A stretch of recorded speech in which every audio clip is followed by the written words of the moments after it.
Ed Davey, of course, is the Lib Dems conference, which commenced today. Let's listen to how he responded to Nigel Farage's and Reform UK's plans. Out these Lego models of Nigel Farage, that's him dressed as Donald Trump. I mean, this guy is living rent-free in your brain. He's got 5 MPs, you've got 72. Why are you bothering about it? Because he's a threat to our country and to our democracy. What he wants to do, and that's why it looks a bit like Donald Trump, is he wants to bring Trump's America to the United Kingdom. I think people who care about British values don't want to be, an adjunct to Trump's America. Nigel Farage, a threat to the UK. Well, it's really interesting when you hear people like Ed Davey and basically the political establishment talk about British values. What they mean is open borders, no sovereignty, no say about who gets to come here, infinite amounts of money being taxed from British people to pay for welfare for people from abroad. That's what he refers to when he talks about British values. What we have said today, and we stand by this and we make zero apologies for this, Michelle, migrants who are here must pay their way, they must speak English, and they must not commit crime. If you are doing those things, cool, you're going to get one of our renewable visas. If you do not do those things, then I'm afraid, yes, you will lose your status of ILR. I want to give you a really interesting data point that speaks to, we were having a discussion earlier and you were using the past tense, Barry. We're talking about the Boris wave, the millions of people who are going to become eligible for this ILR status over the coming years, which is why we had to announce this today to avert that £250 billion at least disaster. In 2010, the number of dependents for people who were here on work visas was 0.7. 0.7 dependents for every work visa issued. That number now is 1.2. It's 1.2. And by the way, once they get ILR, they can bring in a hell of a lot more dependents. And the mix of that,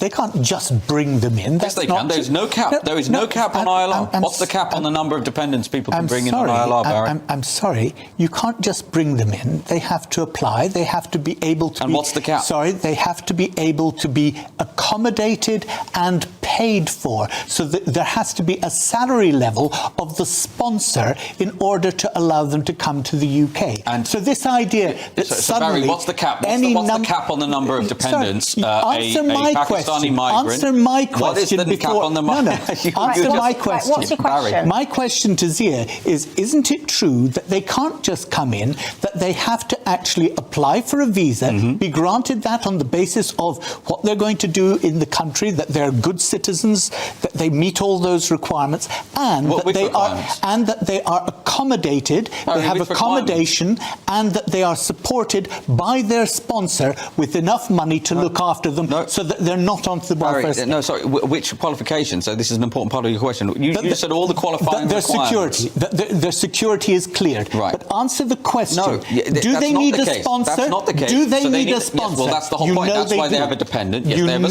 sponsor. And they are coming here. So why is it then that the majority, of the people who are on Boris... No, you completely misled the viewer to say that they can just... Any number can just come in. I just asked you, what is the limit? I said there is no limit on the number of people who can come here on dependency visas. Tell me what the limit is, The limit is... Tell me what the limit... Barry, I'll tell you if you just shut up for a moment. I think you need to go and read about your own government's immigration policy. The limit is the sponsor's ability to pay. Excuse me. Right. Is there a limit to the number of dependents people can bring? Yes, it's the sponsor's ability to pay for them, accommodate them, and make sure that they're not a burden on the state. What is the number? That is it. So if I listen to your perspective, Barry, are you suggesting that then there are no foreign nationals claiming welfare then? If you're suggesting that everyone needs to work and people need to support their own kids, and why are there any foreign nationals on benefits then? No, I'm not suggesting that at all. What we're talking about is people who come to this country under the route that Zia's just suggested. Yeah. And we're talking about people who come under ILR. Right? And what I'm suggesting and what I'm... Barry, people don't come under ILR. Barry, people don't come under... They come under other visas. They apply for indefinite leave to remain. Their status inevitably changes during that period. And that is why I want to reiterate, one in six people, Barry. You can sit here and try to defend a system where already 1 in 6 claimants of universal credit are foreign nationals. And but they're not on ILR. That number is going to go bananas over the next few This years is because of the nonsense. Boris Right, well, way. what are they Barry, then? you need to, Conflating. Barry, I don't even know where to start. You need to educate yourself on your own immigration hold policy. on, you two, because the viewers at home, they don't know what's going on. They're just trying to figure it all out. So if there's 1 in 6 people on universal credit of foreign nationals, that's Reform's figure. Who are these people? and what are they doing? Zia is confusing ILR, people who are here on ILR, Right. with those people, those 1 in 6 that he's But mentioned who are foreign nationals, right? that doesn't say because this. if you qualify for ILR, you've been in the country, you've either been on a work visa or on a student visa, but you've been here for a minimum of 5, and the government has now said it will be increasing that to 10 years, and you have to have good standing in the country, not to have committed crimes, and you have to make sure that you are able to be in work during that period, and not to have left the country for more than 2 Do you years think there within should be that any period. scenario where someone that's not a British citizen or not born in this country can just choose to live off benefits paid for by British taxpayers? There may be some, yes. Why? Well, That is people would deem that very, very unfair. No, I don't think they would, because if somebody, for example, has fought for this country, let's say in Afghanistan, has been part of our troops in Afghanistan, and they come here and they're seeking refuge status from the Taliban, and they're here, they've helped our troops over there, and they are injured and not able to work, then actually I do believe that we do have... quite a niche... you asked if there was any instances, number. and I said, yes, I do think there are some instances. I just can't get to the bottom of this claim, because you do separate it out, actually. You talk about indefinite leave to remain, and then you go on to separately say that 1 in 6 people on universal credit are foreign nationals.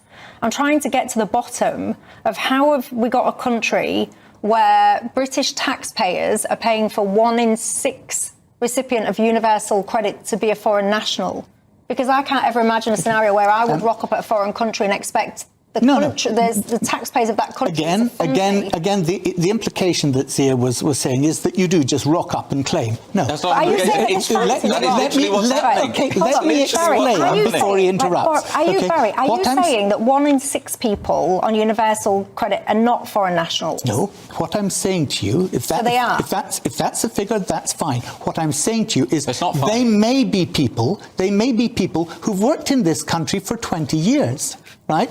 They may have contributed to this country for 20 years. And Zia will attest that that's true. Barry, you can just be claim on that none of those people on ILR. That is nonsense. No. A lot of those people on ILR, the whole point, the reason why we had to announce this policy is because ILR offers you the ability as a foreign national to get unlimited access to our welfare state at the behest of the taxpayer, the people watching this program, for the rest of your life. This is the problem, Barry. Because you've contributed, and because you've worked in this country, you've paid tax in this country. You will have had to have done it for 10 years. You can rewind the tape to what you just said about 2 minutes ago, where you said work and you did the sleight of hand or were a student. You started out in this debate claiming you took the position that the only way you got ILR was by working in this country for 5 years. I took you to task for that, and you then corrected the record. You've now flipped back again. I say it again, Barry. I'm sorry. I think you need to educate. I don't think you're a bad man, but I think you need to educate yourself on the government's own immigration policy. Look, I don't think you understand how catastrophic it is. And the people who are watching this program do, Barry. Go on the government's website and see what it actually says about the qualifications that you need to get indefinite leave in this country. Right?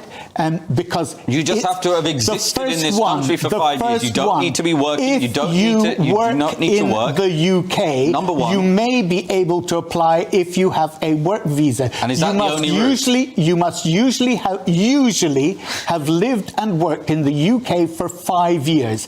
If you have a Tier 1 visa, it can be 2 or 3 years. If you have and it goes on. Hang on, because I just want to bring some clarity to this, because you lot at home are probably scratching your head going, what on earth is going on, Michelle? What is the reality? Right, from the horse's mouth, which is the gov.uk's website, let me try and make this clear for everyone.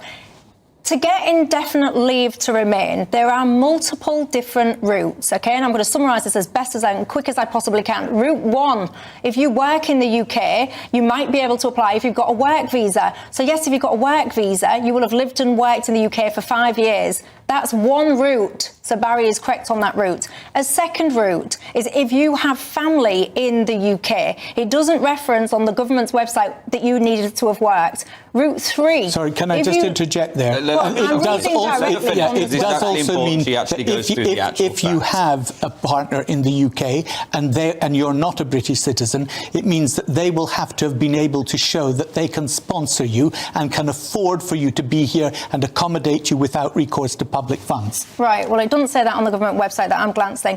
Right, Route 3. If you've lived in the UK for 10 years, you might be able to get this indefinite leave to remain. Route 4, if you are a Commonwealth citizen. So there you go. So I've counted 1, 2, 3, 4. So there's 4 routes. The Commonwealth citizen has to have been living in the UK for 5 years on a UK ancestry visa, which are very few and far between. Right. People watching this show after what Michelle said can draw their own conclusions. I want to make one other point, though. Just the worker point alone is not enough, because here's the really key point, which if you're actually seriously doing this modelling, if you're earning £20,000 a year and you're 25 and you bring in a dependent who isn't working, you are a massive drag for the taxpayer. You cost the taxpayer a lot more than you take out. You can't. You have to be earning about 35,000 to bring your. Again, there's I'm so sorry, many loopholes to your figures. immigration policy. It is. You don't know the figures. Are you any clearer at home? No, is what I can hear you shout. Goodness gracious me. I'll leave you to unpick the bones of it and make your own conclusions. Coming up after the break, something else that's divided people, Palestine. Should the UK have recognised it as a state or not? I'll see you in 2.